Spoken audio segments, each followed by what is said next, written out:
दोस्तों आज हम नज़र दुनिया पर बात करने जा रहे हैं एक प्लान की, जिस प्लान का नाम है द न्यू मिडिल ईस्ट। इस प्लान के दो प्रमुख कारण हैं, एक धार्मिक है और एक राजनीति से जुड़ा हुआ है। लेकिन हम बस धार्मिक प्लान पे बात करेंगे, ऐसा क्यों वो आगे पता चलेगा। यह है इजरायली फ्लैग यानी इजराइल का झंडा। इसमें जो बीच में सितारे का निशान है उसका नाम है स्टार ऑफ डेविड। डेविड यहूदी, क्रिश्चियन और मुस्लिम में एक प्रॉफिट हैं। हालांकि अरेबिक में उनको दाऊद अलैहिस्सलाम कहा जाता है। अब आप इस झंडे में ऊपर और नीचे दो नीली लाइन देख रहे हैं। ये दो लाइन प्रतीक है नील और फुरात नदी की। नील पड़ती है इजिप्ट में और फुरात पड़ती है इराक के शहर करबला में। नेतन्याहू को एक ऐसा मिडिल ईस्ट चाहिए जो इजिप्ट से इराक तक हो, लेकिन नेतन्याहू के हाथ में जो मैप है इस समय उसमें जो ग्रीन एरिया है, नेतन्याहू इसको इजराइल बनाना चाहते हैं और इसको कहते हैं द ग्रेटर इजराइल। देखिए आपको राइट साइड में एक पुरानी सी मस्जिद नजर आ रही होगी, इसको कहते हैं मस्जिदुल अल अक्सा।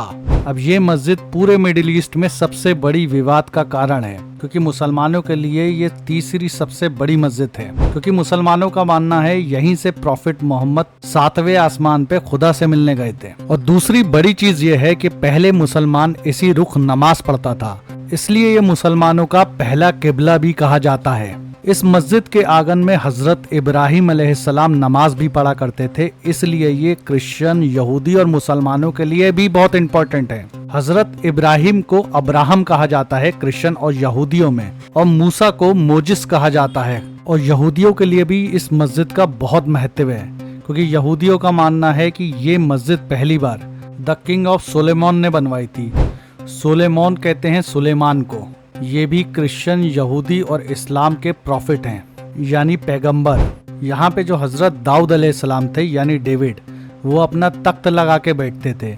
फिर उनके बेटे हजरत सुलेमान ने इस मस्जिद को तामीर करवाया। इस मस्जिद की अनोखी बात है कि इसको इंसानों ने नहीं बल्कि जिन्नातों ने बनाया था। पहली बार इस मस्जिद को गिराया गया बेबीलोन के जरिए, जो 586 ईसा पूर्व में नष्ट कर दिया गया। दूसरा टेम्पल हेरोड के जरिए बनवाया गया, जिसको 70 ईस्वी में रोमन द्वारा गिरवाया गया। अब खाली इस टेम्पल की एक दीवार ही बची है जो मस्जिदुल अक्सा से मिलती है।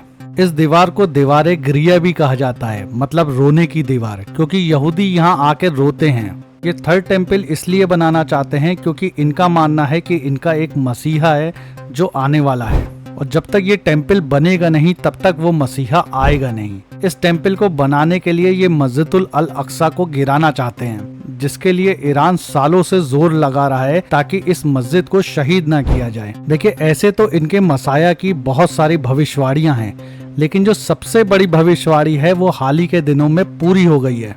इनका मानना है जब इनका मसीहा आने वाला होगा तो इजराइल शहर में लाल कलर की गाय पैदा होंगी, जिसको वो अपने मसीहा के लिए बलि देंगे। वो लाल गाय इस समय अल अक्सा के पास रखी गई हैं। देखिए ये वीडियो 2-3 दिन पुरानी है, जिसमें आप देख सकते हैं यहूदी लोग अल अक्सा के अंदर घुस के वहाँ अपनी प्रार्थना कर रहे हैं। अभी 15 दिन पहले एक वीडियो सामने आया था जो AI से बनाया गया था, जिसमें मस्जिदुल अक्सा को जलते हुए दिखाया है।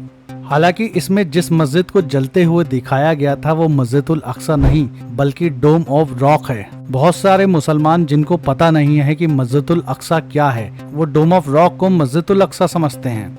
असल बात इजराइल नहीं चाहता है कि मुसलमान कभी मस्जिदुल अक्सा को पहचाने, इसलिए आप इंटरनेट पे सर्च कर लिए मस्जिदुल अक्सा के, आपको ना के बराबर वीडियो मिलेंगे या शायद मिलेंगे ही नहीं। देखिए अगर इजराइल इस मस्जिद को शहीद करता है तो मिडिल ईस्ट के सारे देश हो सकता है इजराइल पे अटैक कर दें। देखिए यहूदी बहुत लंबी प्लानिंग करते हैं। जब हर्टजेल ने इजराइल की स्थापना की थी तभी उसने इस झंडे का निर्माण किया था, जिसमें ग्रेटर इजराइल का प्लान था। अब ये प्लान पूरा होता हुआ दिख रहा है कुछ मुस्लिम देशों की वजह से, जिसमें इजिप्ट, जॉर्डन, सऊदी अरब और दुबई भी शामिल है। देखिए इजराइल इस क्षेत्र का एक बड़ा प्लेयर था, लेकिन अब उस प्लेयर की जगह ले ली है ईरान ने।